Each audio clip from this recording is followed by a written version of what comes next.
Itigarite ciumia igiri tutamu ya mbere ya mutaratara wa githomo ethire na githomo kihingwo. Arutani anene ya cukuru cia muingi cia muthingi na cia sekondari guku bururi-ini maugite githomo ikereka-ini riri ria mbere gikoretwo gigikinyirio arutwo na njira ya kugiginyana. Muikariri gite wa ngwataniro ya arutani anene a cukuru cia sekondari Kahi Muli augite one thutha wa macukuru Makiria 200 kwaga gukinyirwo ni mbeca iria thirikari iheanaga cia kurugamirira o murutwo.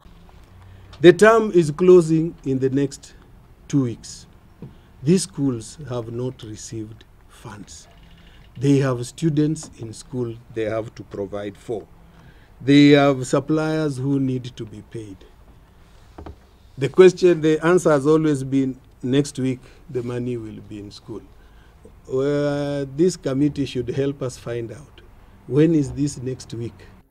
O mwaka murutwo wa sekondari aheagwo muigana wa ciringi 22,000 na ciringi 244. Mbeca iria Muli augite ikinyagira macukuru iri ciringi 10,000 thutha wacio kurengwo na kwerekerio marihine ma NHIF uthondeki-ini wa indo iria ciathuka cukuru gatagati-ini ka mangi.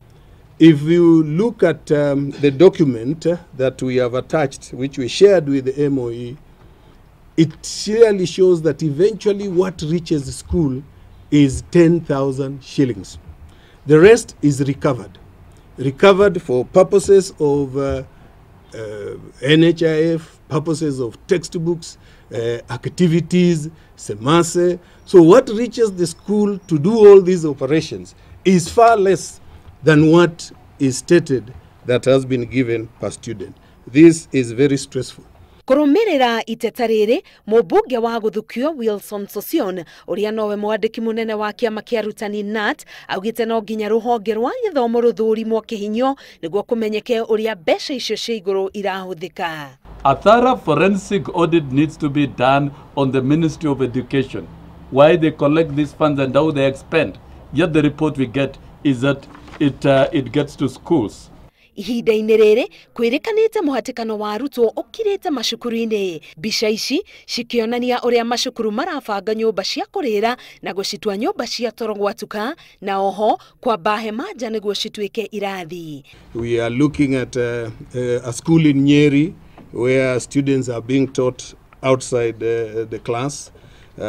On the second photograph on the right is a school in northeastern province or region where the students are being taught under a tree.